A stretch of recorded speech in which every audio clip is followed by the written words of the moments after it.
এখন আমি আছি জোড়া বাগান ছাত্রদল দুর্গাপুজোর মণ্ডপে। ঢুকতেই দেখো গণপতি বাপ্পা বসে আছে আর ছৌ নাচ, এই ছৌ শিল্পের মূর্তি।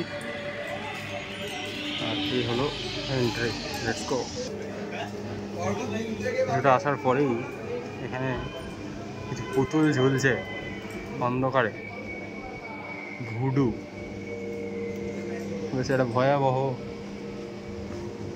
পরিস্থিতি তৈরি করার চেষ্টা করা হয়েছে। ওপরে ঝুলছে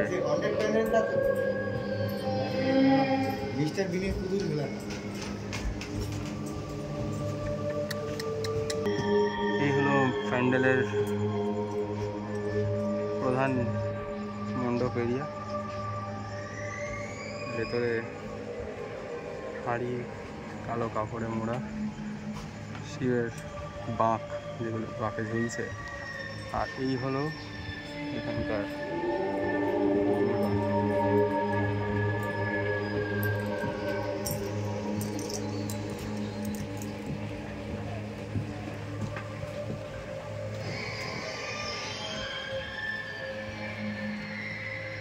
শিবলিঙ্গে জল ঢালা হচ্ছে।